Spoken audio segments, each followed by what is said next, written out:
Assalamualaikum warahmatullahi wabarakatuh. Waalaikumsalam warahmatullahi wabarakatuh. Apa kabar semuanya? Alhamdulillah baik Bu.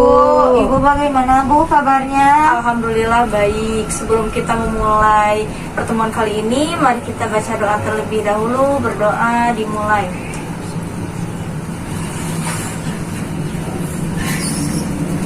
Berdoa selesai. Oh iya, Ibu minta nanti sudah keluar dari ruangan ini jangan disampaikan lagi pada teman yang lain ya. Cukup kita yang ada di ruangan ini saja yang tahu. Iya Bu. Ya Bu. Baik, kita mulai saja konseling kelompok hari ini. Dan topik pertemuan kali ini yaitu pemilihan jurusan IPA, IPS, dan Bahasa. Nah, tujuan dari konseling kelompok ini agar kalian semua dapat memahami jurusan IPA, IPS, dan Bahasa. Saat kalian memilih masuk ke jurusan mana lebih mudah juga untuk dapat mengambil keputusan untuk memilih dari sekarang ya. Iya Bu. Ya Bu. Yuk boleh, siapa nih yang mau cerita? Jangan malu atau takut bocor ya, karena cerita kalian pasti terjamin rahasianya. Nah, Ibu di sini pengen tanya nih sama kalian, apakah masih ada yang bingung tentang pemilihan jurusan mau masuk kemana? Baik, agar tidak memakan waktu banyak, Ibu di sini pengen tanya nih sama kalian, apa masih ada yang bingung dalam pemilihan penjurusan mau masuk kemana? Saya Bu. Oh, semua nih ya. Baik, bisa dimulai dari Mira. Bagaimana?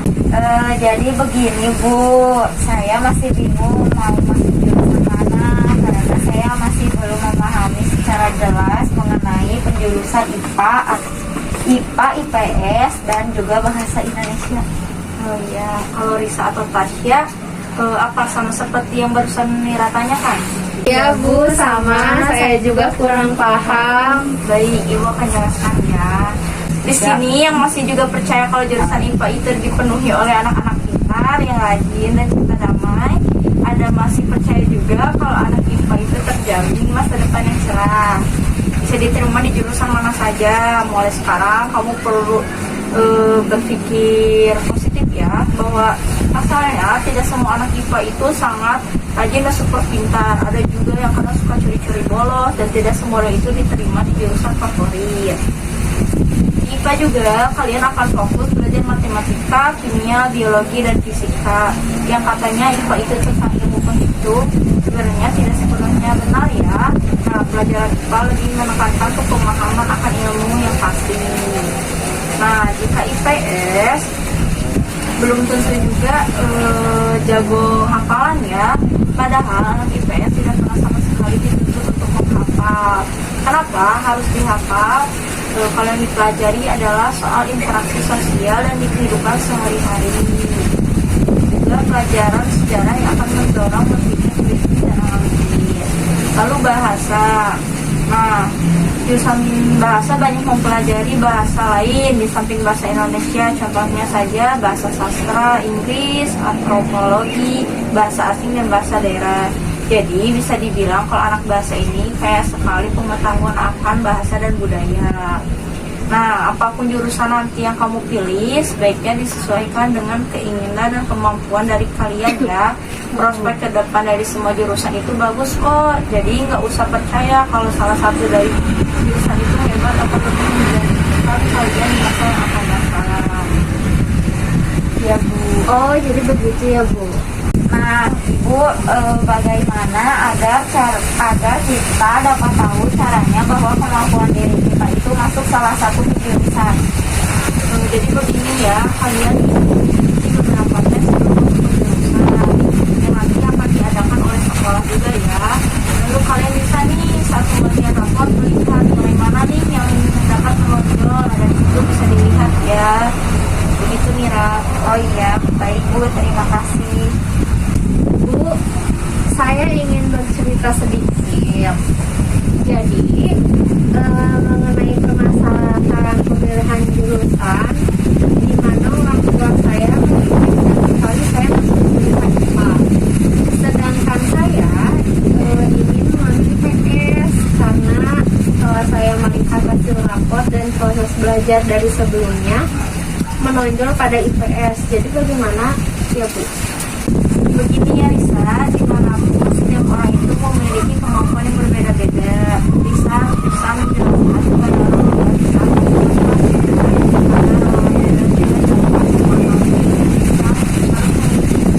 pada orang tua bahwa Risa itu menonjol pada jurusan IPS dan memperlihatkan kemampuan belajar Risa juga dan hasil rapor yang sebelumnya.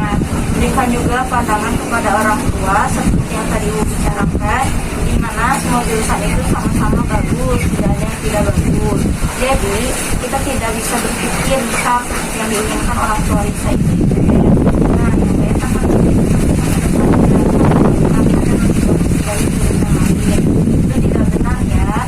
Jadi apapun itu menjadi jurusan haruslah dari kemampuan kita. Begitu Risa. Oh iya, baik Bu. Jika begitu, saya akan berbicara lagi dengan orang tua saya di rumah dan memberikan pendapat saya. Terima kasih Bu. Ya, sama-sama Risa. Apa ada yang ingin bercerita atau bertanya lagi? Ibu, aku ingin bertanya. Ya, boleh saja. Bu, bagaimana sih tips untuk memilih jurusan di SMA? Nah, yaitu yang satu, kenali berbagai kemampuan dari kalian, sesuaikan dengan cita-cita kalian, buang pikiran negatif mengenai penjurusan yang ada di SMA, diskusikan dengan orang tua, dan hindari dari ikut-ikutan teman ya, nah itu tidak boleh. Nah, barusan disebutkan, lakukannya agar kalian bisa semaksimal mungkin memutuskan pilihan mana agar tidak memakan waktu yang banyak. Bagaimana, apa ada yang ingin ditanyakan lagi atau masih kurang paham? Insya Allah cukup. Oke, baik.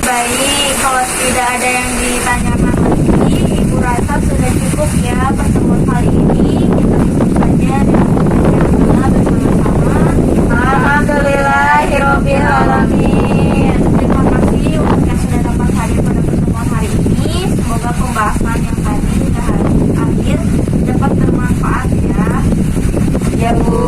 Baik, wassalamualaikum warahmatullahi wabarakatuh.